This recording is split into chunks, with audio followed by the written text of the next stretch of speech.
Falls itself, very nice view, guys. As you can see here, flowing water from the mountain, from the top. See, it's very huge mountain fountain.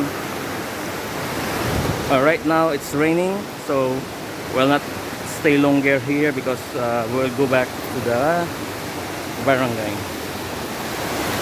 Wow, very nice. See, look, as you can see, running water, very nice. Yeah.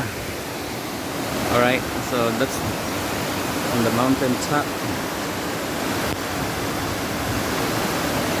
It's a big mountain over here, the basin.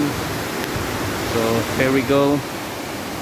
And our tour guide, Arnel. So very nice.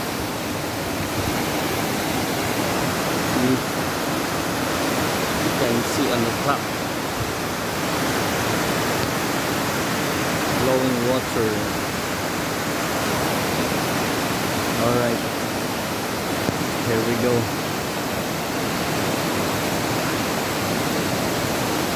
Diyan sila galigo sa ubos. Di na laom dia. Laom? Kasi sa una naabot mi dito. Sa kami dito sa una. Kuan man to, di man to kuan kayo, walay ulan.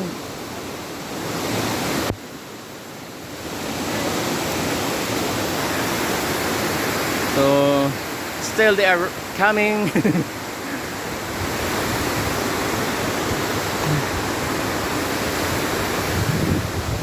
Oops.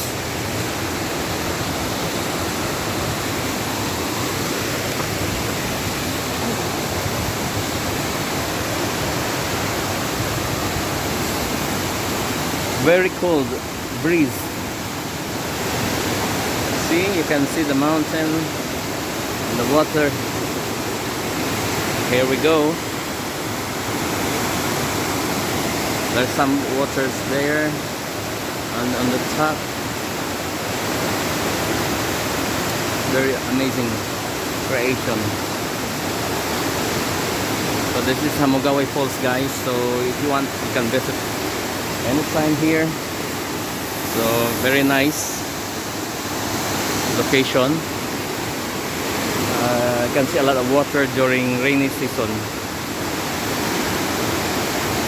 So you cannot, for now you cannot climb on the top because it's very madulas. So yun. So and my buddy, my mother, and our tour guide is Arnel. So kung gusto nyo na magpunta dito sa Hamogaway Falls, you can approach him. And we have our tour guide as well. And my buddy is trying to. So now, come and visit Hamogaway Falls and do some extra precautions, especially in the Punta, very far, very nice view. Really, I appreciate it. All right, so let's have fun here. I'll also take some photos as well. All right, thank you very much for watching. I hope you can visit Hamogaway Falls in Hamogaway, Bayugan City.